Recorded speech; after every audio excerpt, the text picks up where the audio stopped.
लई बड़ी बढ़िया बा। गणेश जी के गावे के बा। कौन लई है? गणेश जी के बारे में कुछ कहे के बा। ऐसा देवता कहीं ना देखनी जेकर बाबू के प्रमोशन तो बेटा ओकरो से ऊपर बा। बाबू यदि सीएम बाड़े तो बेटा पीएम बा।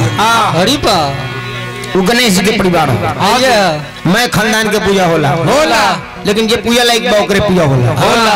कुछ लोग ऐसा बा वीरभद्र महाकाल ये लोग के पूजा ना बैले बा नहीं बड़े बढ़िया बा।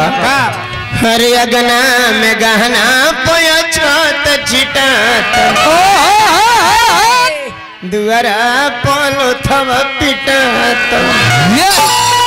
अरे जियो लो था जियो जब गोर रहबे ना करे तो ओकर द्वार पर का करेगा नहीं है ना। अब हम ला जूता खाए स्टार्ट कर देले। ई सरौरा सब सुनी हम न सुनी। निमन कइले तब गाड़ी भिखारी काका कहत रह। निमन कइले तो आए तारा बहन के जवाब नहीं दे। अब बाउल कइले त मां के डुबा देला सब खत्म रहे। खलकार के तरह अंतरा होला कब रात भर लंगड़ा से कड़ा हो गई रहल तड़ी जाला सब जाए दो सब सुन रहा। हां जी ये लड़का कहले मंगल के दायक बाई देवतन कहले नायक बानी आ मंगल हरि ले आ दूधी के विनायक बानी दर्शन दिखाइए बाबा कहाँ इतना देर होता। दर्शन दिखाइए बाबा कहाँ इतना देर होता। मैया गौरा सब है आवे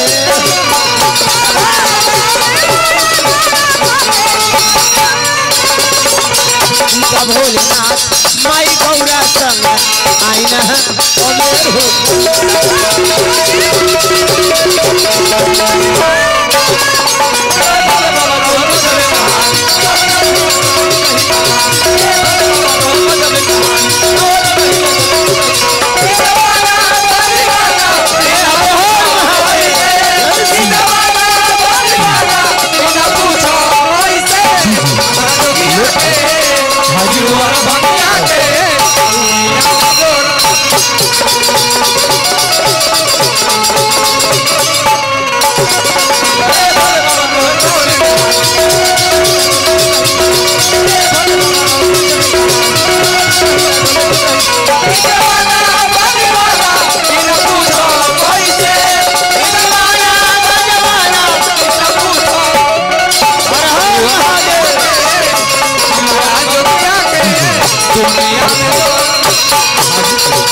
और लइका कहले के मालिक जैसे सृष्टि के उत्पत्ति भइल बा आ जब विनाश होई ओ समय तक रौड़ाई जा बानी अंत हो जाए मनुष्य के तबले भगवान नहीं है के भगवान श्री गणेश।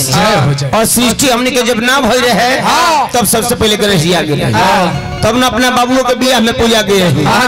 आदि गणेश उनका के कह जाला आदि अनंत अपना बाबू से पूजो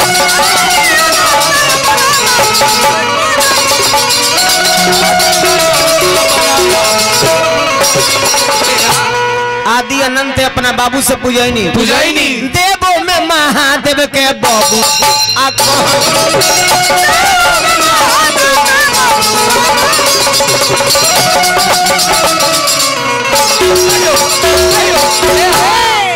सबका में जल दिए मालिक देरी लोथवे पेड़ होता।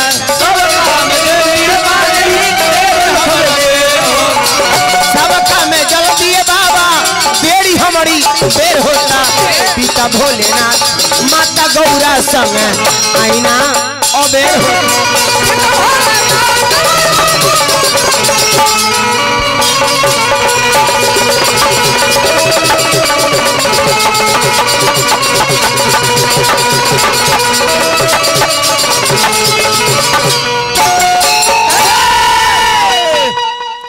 ड्राइवर ग्रुप अजय यादव जी पुरस्कार देनी एगो भाई तो सिक्के फेंक दे तनी कपार फट जाए भाई सिक्का नहीं एगो ना फेंकनी हां एक मुट्ठा लेके फेंक देनी है कि जहां लगी कस के लगे 2-4 गो डाका पड़ जाओ आराम से हारमोनिया पर धो दे पैसा फेंकल ना जाला ओ बेइज्जत चुनचन के ये धो दे काम करी फेकम तो ओकर बेइज्जत हो जाएगा फिर कहीं के वक्त तो सब पकिया ऐसे अब हनुमान जी के गा के सुमिरन के समाप्त करिए और डांसर ओकरा बाद जी